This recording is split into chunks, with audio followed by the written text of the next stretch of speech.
Right. So should we again?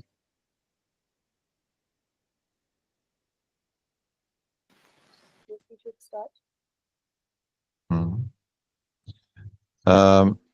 I see an excellent question in the chat.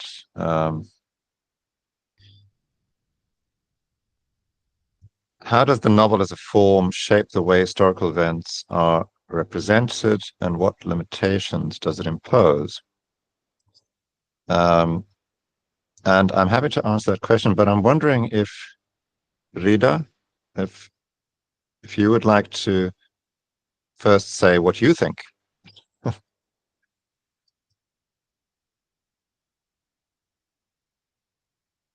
Rida, are you What around? if you? Please unmute yourself.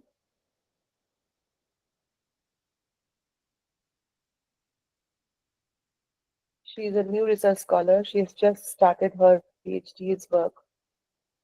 Okay. Um, so I mean, there are many ways of approaching that question, but I think one of the ways in which the novel, with the tradition, has inherited is that it privileges the individual, and in that way, it imposes limits on, shall we say, other conceptions of history, other approaches to history, which would rather want to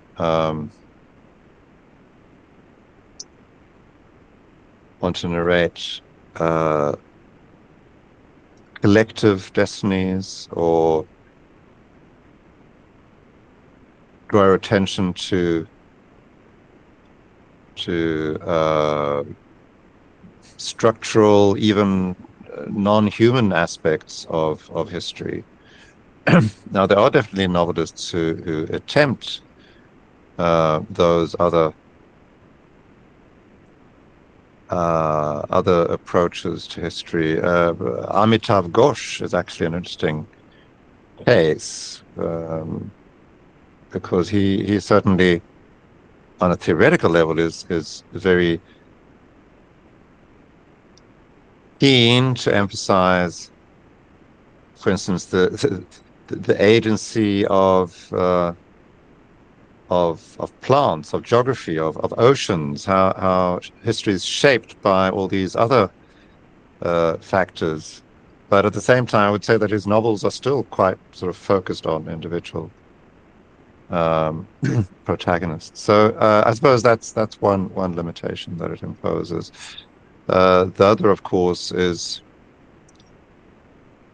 shall we say, the linearity of the novel, the expectation that you sort of follow a narrative um, from beginning to end.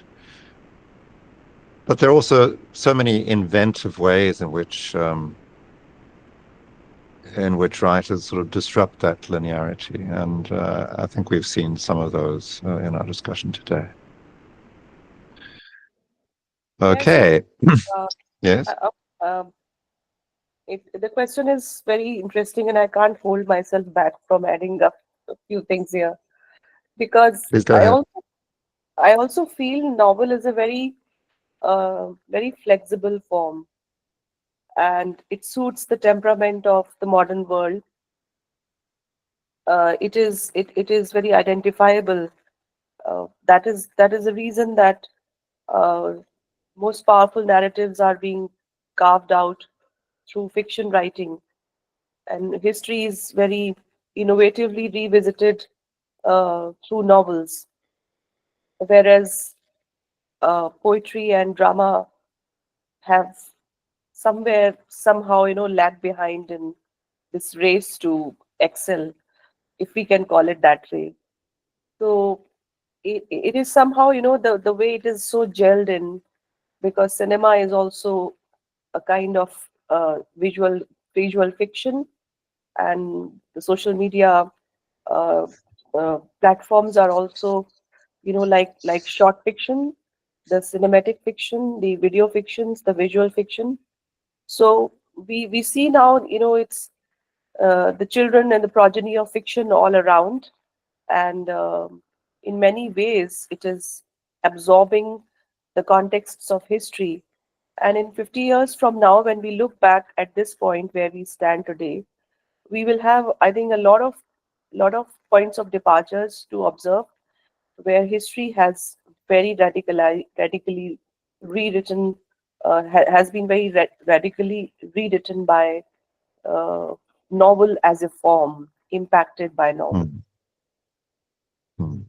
In fact, if you come across one of some couple of historians, like like William Dalrymple, I don't know whether maybe you have read some of his works. So sometimes I find him as a fiction writer when he speaks. Um, I'm not challenging his factuality. I'm simply saying the way he weaves his narratives, because history is a lot about narratives, not about facts and the past only. History is about the present, and how we look at the past, and how we create a narrative around a certain incident. So, and in his interviews, William Dalrymple is so fascinating to talk. I think and wonderful historians who are creating podcasts and talking to their audience through lot of mediums. They are, I think, taking fiction as an inspiration. They are depending on it a lot, and novel has a big role to play in that. Hmm. Yes, I mean, one of the great pleasures reading novels is precisely that flexibility uh, you mentioned, Viva, and um,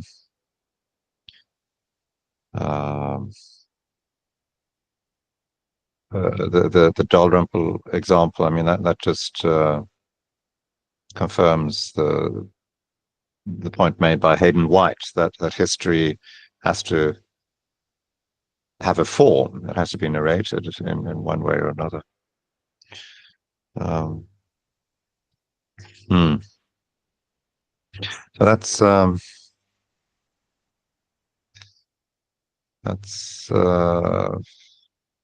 to me, it's really one of the great points about being a literary scholar, that one can, but one is somehow freer when approaching these issues from a literary angle, and novelists themselves are, uh, in a manner of speaking, so much freer than, shall we say, a film director, because it's so cumbersome to shoot a film. I mean, you need funding, you need to cope with lots of people, moody actors, and what have you.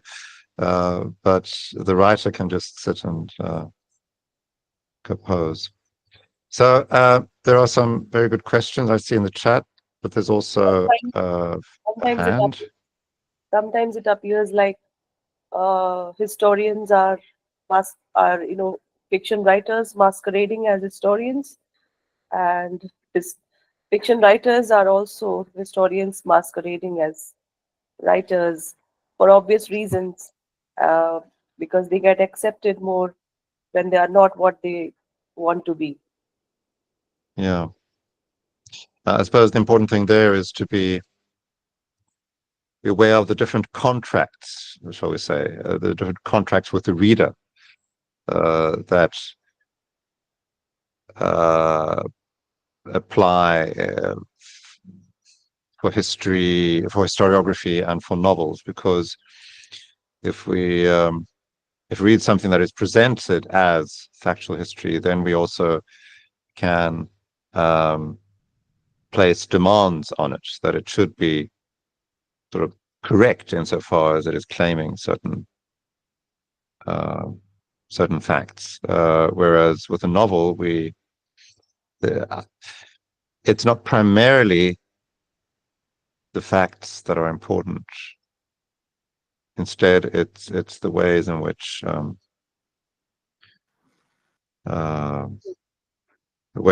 the text approaches those experiences, those situations, and what we can learn from that. Yes. So someone has raised her hand, Chitra Chaudhary. Would you like to say something? And then, Thank you, sir, for your insightful talk. I wanted to ask you what you think about the novels like The Last Gift, Abdulrazak Gurna's novels like The Last Gift, Gravel Heart, Admiring Silence. These novels don't directly approach history as Paradise and Afterlife do, but there are scenes. I mean, they seem to be impacted by historical events that took place in East Africa or Zanzibar, like yeah. Zanzibari Revolution, and bloodshed that took place, and all those events, and social circumstances that were prevailing during that time. So, how do you Hmm. see these novels? Yes, you're absolutely right. One could say that there are two trails one can follow in Gurna's work. One is the historical trail. He's written maybe four four novels with a very clear historical theme, and others which deal more with, shall we say, the migrant experience, and the way the past impacts on those narratives is, of course, extremely significant. And um, he, I mean, one of the striking things he does is to demonstrate um, how difficult it can be to retain the memory, or to admit the memory uh, of what happened on Zanzibar, for instance. It's often the case that his protagonists, they have sort of repressed memories. They have remade themselves as migrants, and then what happens in those novels is that they are, in one way or another, forced to confront those pasts. So that's how I would answer that question. Now we have a number of very good questions here in the chat, so I will try to respond to them. One from Vishwas Ranjan. What is the space of experience on the horizon of expectation for Professor Stefan with regard to India? Well, that's not for me to answer, I can tell you. I can just share a very superficial observation I made when traveling in India in November. And that observation would be that to me, it seems that um, there's a mood in India, and I would love you to correct me and provide a more substantial um, understanding of this. But my observation is that there's a mood in India that the country is progressing very quickly and is becoming a major global player. And this also affects the way in which certain big cities in India project themselves. I changed flights in the airport in Bangalore, and that whole that entire airport projects a sense of confidence and also a desire to compete with other current um, sort of hotspots of economic activity in the world today, be it China or the Emirates or whatever. But I would be keen to hear what you have to say about the relationship between the space of experience and horizon of expectation in India today. Would you care to say something? This question is definitely for you, not for me, because it's always very interesting to know what does a person from outside India feel like and has to say about India. And if, like, I'm happy that this question has come up, because that has given some palpability to this experience of online classroom. Because if you would be here, uh, at least 50 students would have asked you by now, what do you think of India? So thank you, Vishwas. I also would like to say that it is very interesting when we travel to countries, we look at airports, we look at shops, we look at markets, we look at historical sites, universities and conferences. But it is, the more urbanized the societies are, the more layered their realities are, and Yeah. it becomes even more difficult for one to reach to the truth of the words like development and progress and developed and fast and peaceful or whatever, uh, because it's ultimately, it boils down to the narratives, which are, which give us the microcosmic worldview, or a very close look at day-to-day realities. It is the same thing that we are doing with history. When we look at the when we read history as just three phases in and some countries past, like classical, medieval, or modern, rather than focusing on what would have been a peasant's life in 16th century, or what would have been a mine worker's life in 19th century. So instead of those narratives, when we look for very, very, very, stereotypical options to find out, then the neat shelves of history, the neat demarcations that are available in the constructs of history are very helpful. Uh, Mm.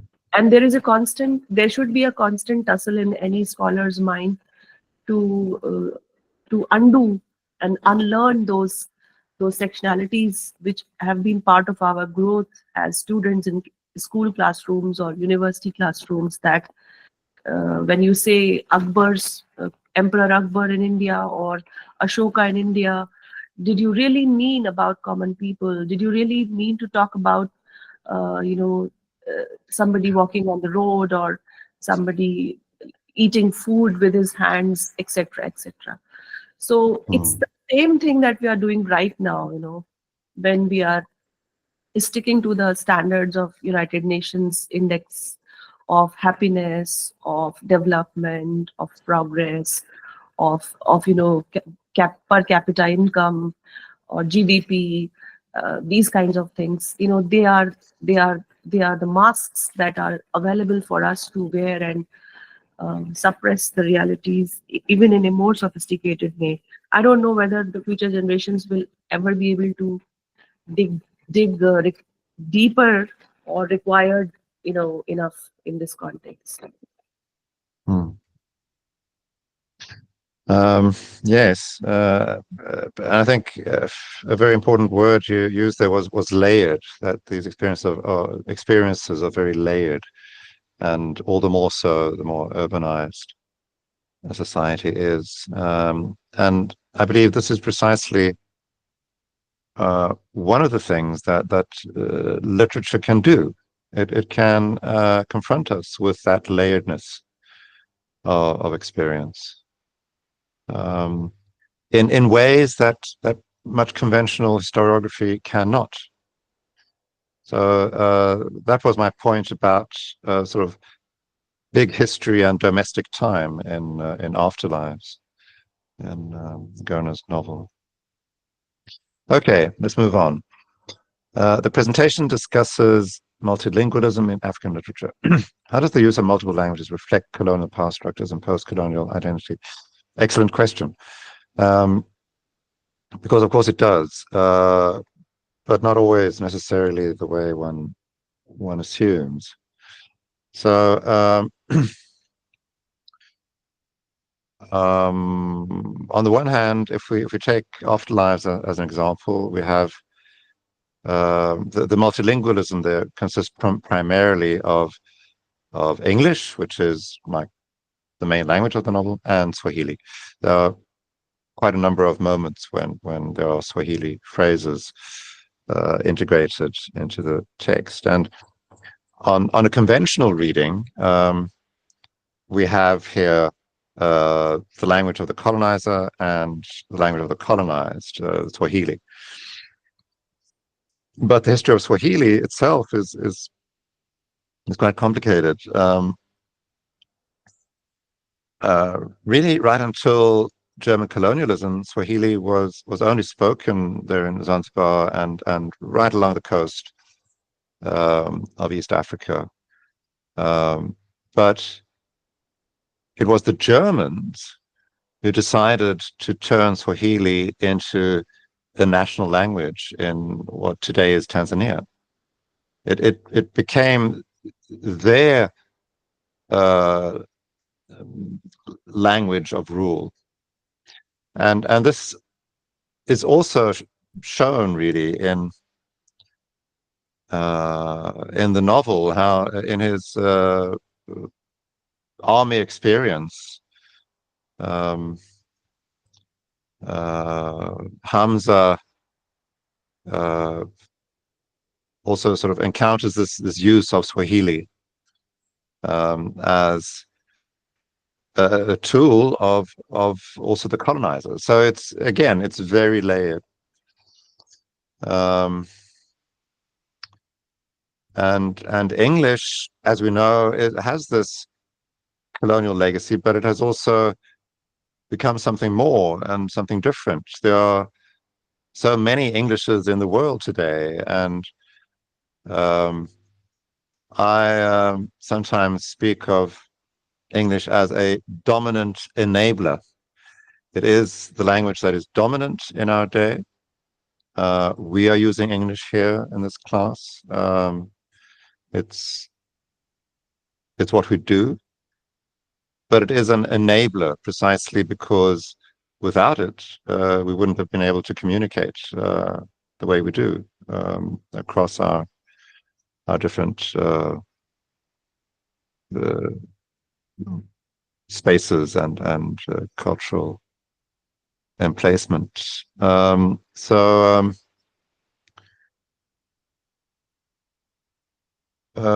Power and post-colonial identity definitely comes into the use of language, and for some writers, it's absolutely central. So there's this. I don't think I've mentioned him in the lectures yet, but there's this very famous Kenyan writer, Ngugi wa Thiong'o, and he is famous for advocating the use of African languages.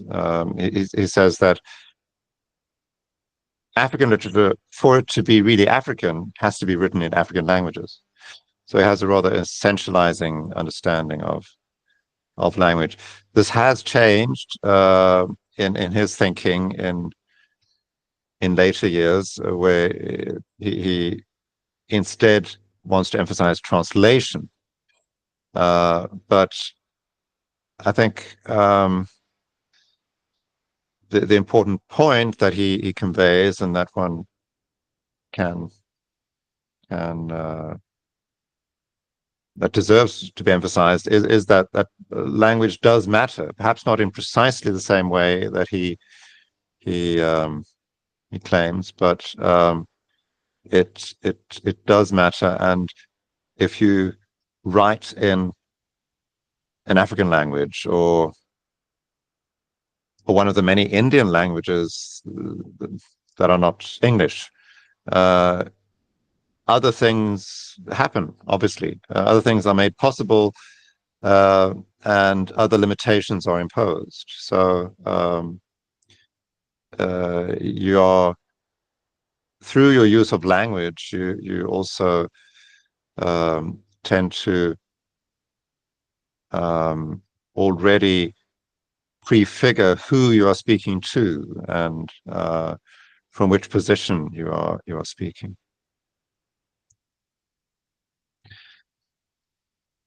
And then we have a question there. In what ways do Gerner and Wickham complicate the binary of colonizer and colonized by focusing on the ambiguous spaces, cultural, linguistic, and geographical, that emerge in the aftermath of colonialism? I love that question. And really, it's that's more or less what I try to convey. With all of these African writers I've discussed, also the early ones, there are always so many ambivalences that belie really strictly binary understandings of colonialism. By saying that, I'm not in any way denying inequalities of power and the ways in which power has been abused.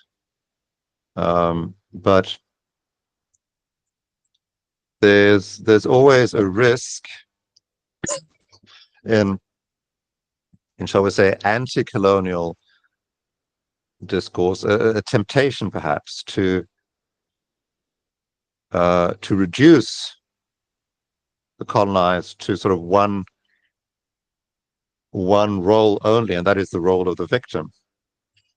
Because even victims can have agency, although it's not necessarily an agency that can sort of cancel the power of the ruler. But I think that ambivalence is, literature arguably is better than any other form to bring out those ambivalences, and they are certainly there in these novels. I could add that for Wickham, both Gerner and Wickham, this ambivalence has been there from the beginning, you could say. Wickham's situation growing up in South Africa as a colored was itself a profoundly ambivalent position, being sort of both oppressed and privileged, depending on which other group you sort of compared yourself with. Being a woman growing up in a very patriarchal society, a woman racialized in a particular way as a colored woman. All of that is deeply ambivalent. And Gerner, yes, we sense that ambivalence from his position, so we say, growing up among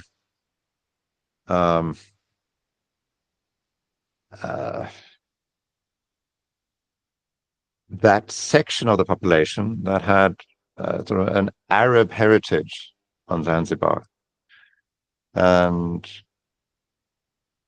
that was that sort of placed itself at a distance from the other African, sort of Black African population, and he approaches that particular ambivalence in several of his novels. It's certainly there in Paradise. Yeah,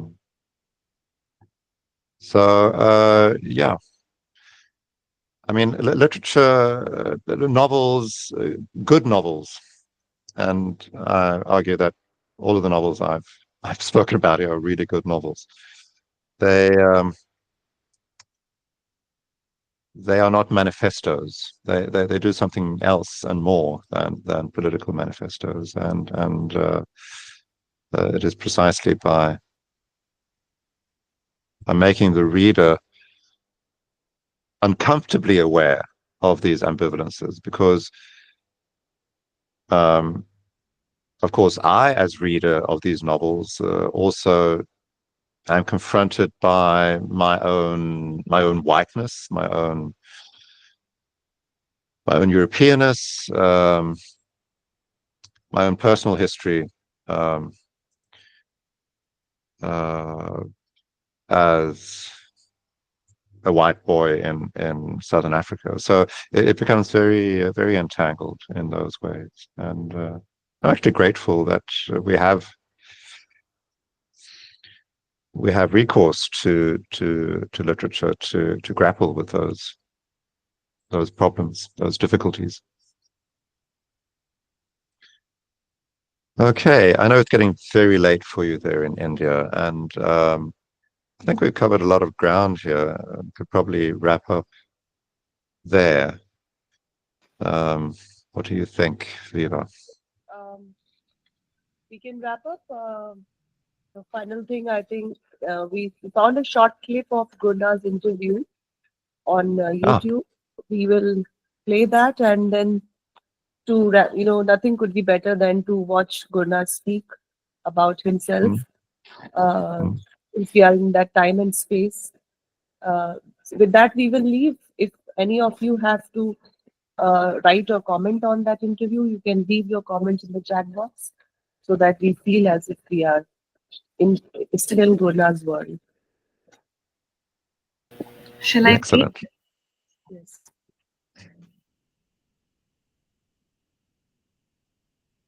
The phone rang saying, "Am I speaking to Abdulrazak Gurna?" I say, "Yes. You have just been awarded the Nobel Prize for Literature." Come on. Like that. Of course I was surprised. Can you imagine what kind of writer would say when the phone rings and the guy says, "You have just been awarded the Nobel Prize"? Oh, about time too. Of course anybody would be surprised.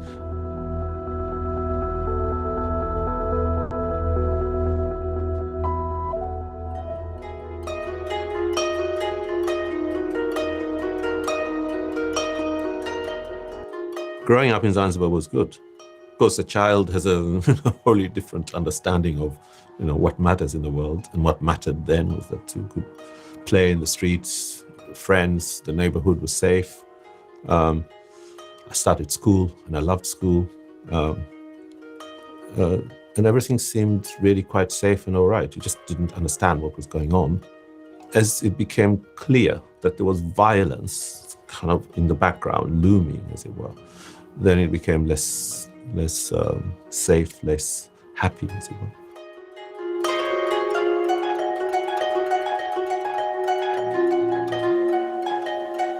And one of the things that decolonization did to Zanzibar was it racialized politics. I was about 13 years old when the revolution happened. And for the rest of my adolescence, it was a period of terror, not necessarily personal terror. I don't mean like that, but I mean, the atmosphere was terrifying. A number of people were killed, of course. A number of people were imprisoned. Various people were expelled. People lost their livelihoods. Businesses were expropriated, etc. All kinds of authoritarian mismanagement was taking place. But worst of all for a young person is that they closed the schools. So there was nowhere to go after the age of 17 or so for someone like me. And so that was for me the biggest reason for wanting to leave.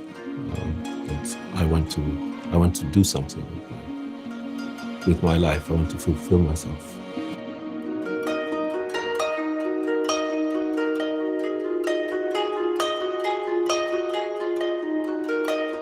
You think you understand about places, but really it's so different. It's so far away in terms of culture, in terms of social proprieties and sanctions and so on, that language, religion, everything was so far away from where we were.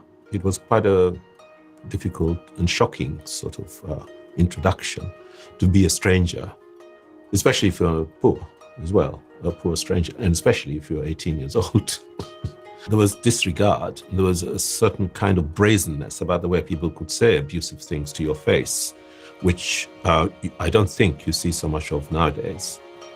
Partly, I think it was because people didn't think there was anything wrong with saying these ugly things to you, to your face. It was all part of how they thought of themselves and how they thought of their world.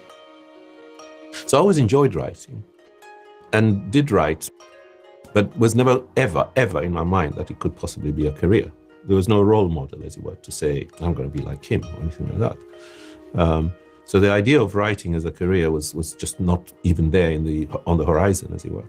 So when I did start to write, it was more reflecting on the situation that I was in, which was being here in England and all the various things. Because writing sometimes, as we all know, I think, helps with this kind of unraveling things or disentangling things. It made the colonial narrative more immediate, being here. There was nothing to contradict it.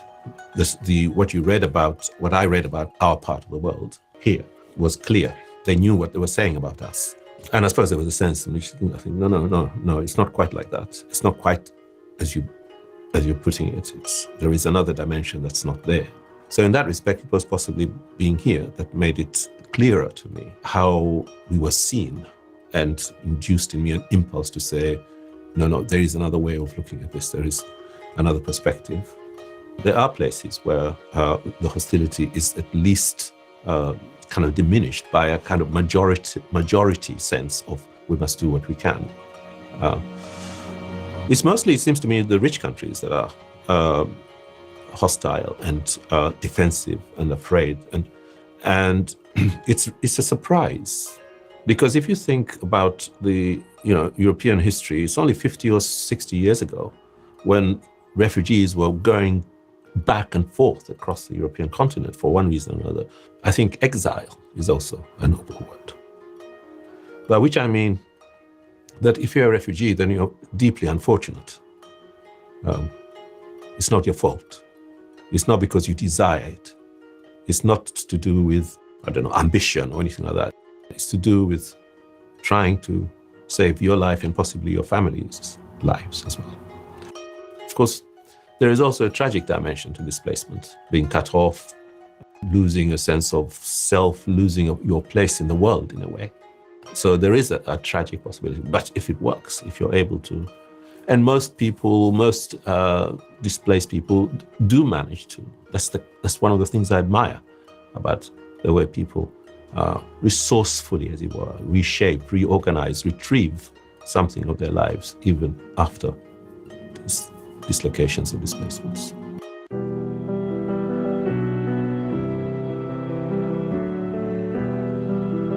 What someone like me can do, and what everybody else who cares and worries, is to keep pointing out the injustice of what is being done and the inhumanity of it. In other words, to keep saying that more is possible than this. More humane attitudes are possible than this, at a relatively small cost to you as well. And no, indeed, are you thinking or speaking of people who come with nothing. We see endless stories of success by people who've been given the opportunity, not only as footballers, of course, but also as businessmen, as businesswomen, as students who become doctors. So there are endless examples of how it is that people bring benefit to the society that admits them.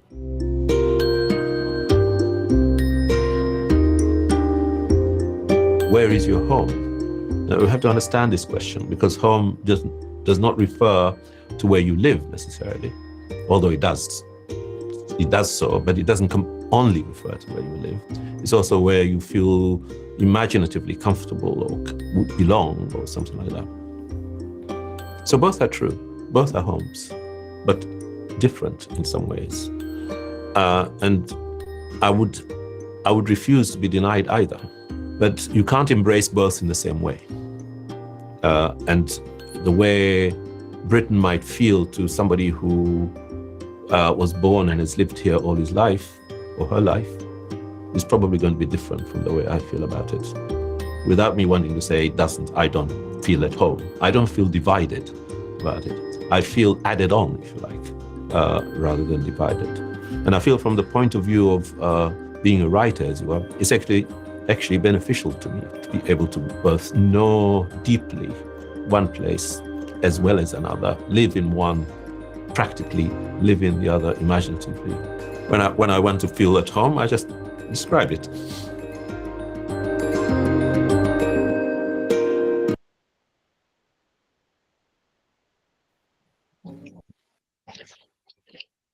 Thank you, Sadia, for sharing this interesting video with us.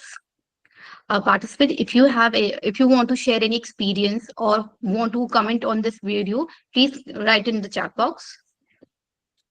Or they can continue writing in the WhatsApp also, because all the teachers are also present in the WhatsApp group. So we'll be reading that also.